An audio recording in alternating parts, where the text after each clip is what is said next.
Welcome to I focus. నేను ఆశ. మన దేశాన్ని పట్టి పీడిస్తున్న సమస్యల్లో డ్రగ్స్ ఒకటి.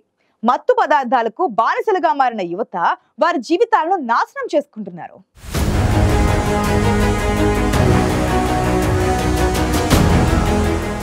దేశ చరిత్రలో అతిపెద్ద డ్రగ్ రాకెట్ ను ఛేదించారు ఢిల్లీ పోలీసులు. వేల కోట్ల రూపాయల విలువైన డ్రగ్స్ ను స్వాధీనం చేసుకుని పట్టుబడిన నిందితులకు అంతర్జాతీయంగా ఉన్న సంబంధాలను తెలుసుకునే పనిలో నిమగ్నమయ్యారు.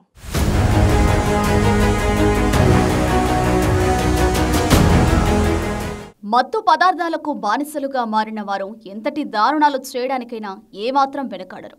అందుకే మన దేశంలో మత్తు పదార్థాలను పూర్తిగా అరికట్టేందుకు కేంద్ర ప్రభుత్వంతో పాటు రాష్ట్ర ప్రభుత్వాలు సైతం ఎంతగానో ప్రయత్నిస్తున్నాయి.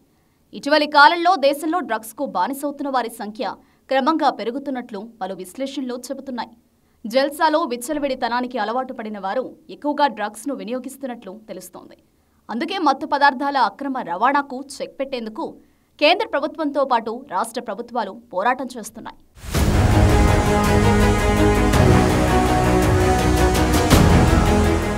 తాజాగా దేశ రాజధాని ఢిల్లీలో డ్రగ్స్ కలకలం రేపాయి.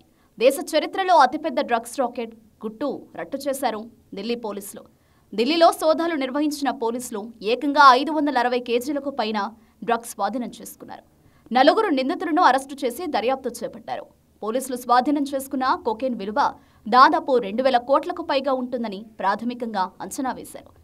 అసలు వేల కోట్ల రూపాయలు విలువ చేసే డ్రగ్స్ ను ఎక్కడి నుంచి తీసుకొస్తున్నారో, ఎవరికి విక్రయిస్తున్నారనే విషయం పక్కన పెడితే మన దేశంలో డ్రగ్స్ కల్చర్ పెరిగిపోతుండడం ఇప్పుడు ఆందోళనలు పెంచుతోంది.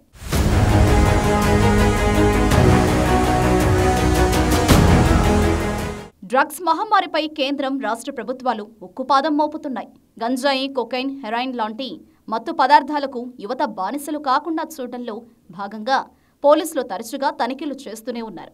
ఈ తనిఖీలో తరచుగా ఎక్కడో ఒక చోట భారీగానే డ్రగ్స్ పట్టుబడుతోంది. గత కొన్నేళ్లలో రిపోర్టులు పరిశీలిస్తే కాలేజీ విద్యార్థులు, యువత డ్రగ్స్కు బానిసవుతున్నారు. తెలిసి తెలియని వయసులో డబ్బు ఆశ చూపడంతో యువత మత్తు పదార్థాల బారిన పడి జీవితాలు నాశనం చేసుకుంటున్నాయి. ఎంతో భవిష్యత్తు ఉన్న యువత మత్తు పదార్థాలకు బానిసగా మారి వారి జీవితాలను మాత్రమే కాదు, వారి తల్లిదండ్రుల కన్న కలలు, ఆశలను సైతం ఆవిరి చేస్తున్నాయి.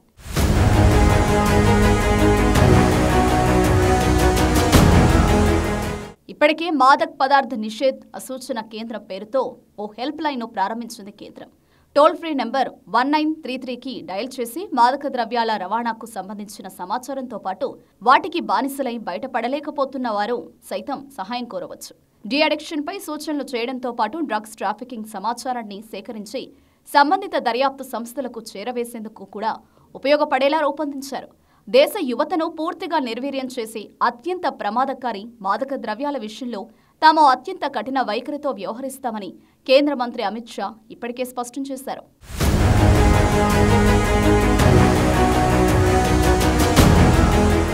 డ్రగ్స్ మహమ్మారిపై ఓవైపు కేంద్రం, మరోవైపు రాష్ట్రాలు కూడా ఉక్కుపాదం మోపుతున్నాయి. దేశంలోని పలు రాష్ట్రాలు ఇప్పటికే డ్రగ్స్ ను నిర్మూలించేందుకు తీవ్రంగా శ్రమిస్తున్నాయి.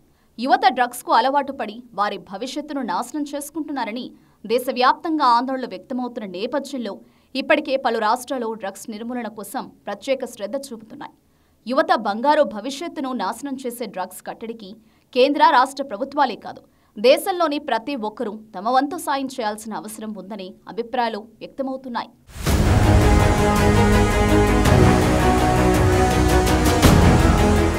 యువత జీవితాలను నాశనం చేస్తున్న డ్రగ్స్ పై కేంద్ర, రాష్ట్ర ప్రభుత్వాలు ఉక్కుపాదం మోపుతున్నాయి.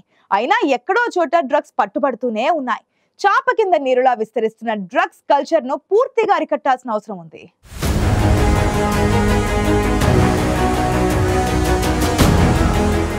ఇది ఇవాల్టి ఐ ఫోకస్. సమకాలీన వార్తలపై సమగ్ర విశ్లేషణతో మరొక బులెటిన్ లో కలుద్దాం. అంతవరకు చూస్తూనే ఉండండి ఐ న్యూస్. మీతోనే మీ వెంటే.